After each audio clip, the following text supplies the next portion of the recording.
teacher crisis. That's what some local professors say is coming as soon as 2020. Governor Terry McAuliffe's highlighted the importance of education, preparing students for jobs in Virginia and keeping those students here when they graduate. But recruiting and retaining teachers is becoming a big problem here in the Commonwealth and across the country.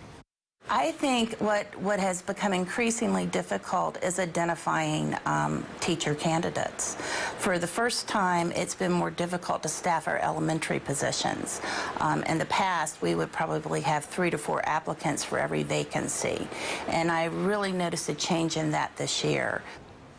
Better schools attract businesses and bring more money into our communities. In a Special Education Matters report, WSLS 10's Jenna Zipton takes a deeper look into the problem and the creative solutions to fix it.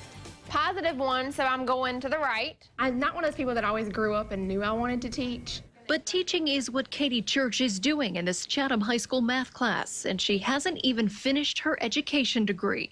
I definitely didn't know what to expect coming in, having zero education background, but I mean, I enjoy it. Because they needed teachers, she's been hired on full-time while still wrapping up her education degree at Liberty University. We wanted to continue to streamline ways to make teaching easier. Dr. Michelle Goodwin oversees the teacher licensing program at Liberty. We get calls, we get emails from schools saying we need a teacher in this specific area, we need help in this specific area. The Learning Policy Institute, a group that does a lot of education research, says 3 million teachers serve more than 50 million students across the country. Without enough teachers, they increase class sizes, they put teachers in areas that they're not licensed to do. Virginia's seen the same top 5 critical shortages for the past 5 years. Special education, elementary, middle education, career and technical, and math grades 6 to 12. The Learning Policy Institute says there are several factors driving these shortages. Districts trying to get class sizes down, increasing student enrollment, and teachers leaving before retirement age for reasons like burnout, pay, or satisfaction levels. But teachers we talked to say the pressures of SOLs are also a big factor. Any kind of teaching is one of the most intense kinds of professional challenges that a person can face. Dr. Cindy Unwin is a reading specialist at Roanoke Catholic. Drive. Good job. Spending 31 years teaching across the country, most in public schools, she estimates about 1/3 of her time was spent testing. It just seemed like I wasn't a teacher anymore. I was a tester. Teachers like her are leaving school systems, switching careers, or starting families.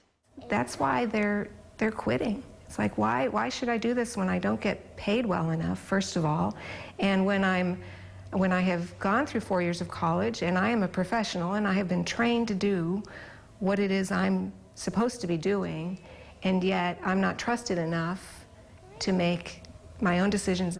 But the problem runs deeper than teachers leaving. We see a steady decline. What's missing? Teaching programs like the well-known Radford University College of Education seeing a drop in students wanting to be teachers. Dr. Kenna Cawley is the dean. She says there are a lot of hoops for people to go through just to get into teaching, with pressure to pass tests and the expense of getting a degree.